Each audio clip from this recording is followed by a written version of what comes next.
जब आप एक फार्म के बारे में सोचते हैं तो आप एक बड़ा फील्ड और जानवरों का एक विविध समूह के बारे में सोचते होंगे। लेकिन पिछले कुछ दशकों में मांस का वैश्विक उत्पादन आसमान छू गया है।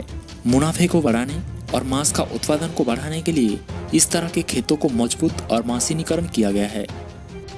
उदाहरण के लिए चिकन फार्म को ही ले लो। 1970 के दशक में अमेरिका में लगभग 30,000 चिकन फार्म थे।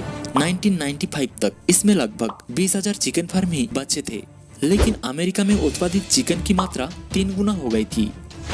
ये उन फार्म में से एक है। इस तरह के फार्म कंट्रोवर्शियल में होते हैं, जो ह्यूमन क्रुएल्टी को दर्शाती है। लेकिन संक्रामक रोग विशेषज्ञों ने एक अलग कारण से उनकी चिंता करते हैं। इस तरह के एक फार्म को एक CAFO कहा जाता है। CAFO यानी concentrated animal feeding operation. CAFO मूल रूप से बड़े पैमाने पर फार्मिंग इंडस्ट्री है।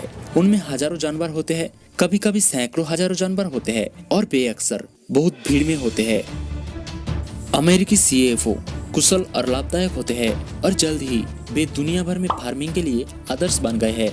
फैक्ट्री फार्म वैश्विक स्तर पर अनुमानित 90% मांस की आपूर्ति करते हैं। CAFO के फैक्ट्री फार्म में एक ही घर में जितना संभव हो उतने जानवरों को रखा जाता है।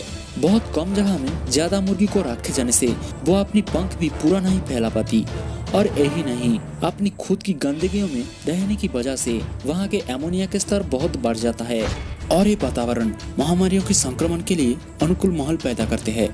एक वायरस वास्तव में एक जेनेटिक कोड होते हैं जो खुद की प्रतिलिपियां बनाता है, लेकिन ये प्रक्रिया हमेशा एक जैसा नहीं होता। वे बहुत सारे उत्परिवर्तन शुरू कर देते हैं और उन परिवर्तन की वजह से कुछ वायरस खतरनाक बन जाते हैं और ये एक प्रजाति से दूसरे प्रजाति में कूदने में सक्षम हो जाते हैं। हम इन जानवरों को शहर से शहर, देश से दूसरे देश भेजते हैं। दुनिया के अलग अलग हिस्सों के वायरस के साथ मिश्रित और फेरबदल होता है और जानवरों के अंदर इनकी म्यूटेशन यानी उत्परिवर्तन होता है। किसान आमतौर पर फार्मिंग के जानवरों का इलाज करने के लिए एंटीबायोटिक का इस्तेमाल करते हैं और अक्सर हर जानवर को ये एंटीबायोटिक मिलता है, चाहे वो बीमार हो या ना हो।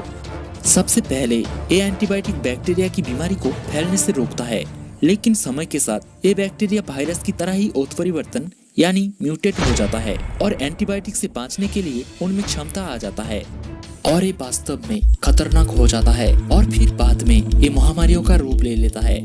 CAFO जनित वायरस और बैक्टीरिया के जोखिम को कम करने के लिए एकमात्र तरीका CAFO प्रणाली को बदलना होगा या फिर पूरी तरह से CAFO को समाप्त करना होगा और फार्मिंग के एक छोटे मॉडल पर वापस लौटना होगा। तो दोस्तों, वीडियो पसंद आई हो तो लाइक शेयर जरूर करना और चैनल को सब्सक्राइब करके बेल आइकन को जरूर दबाना।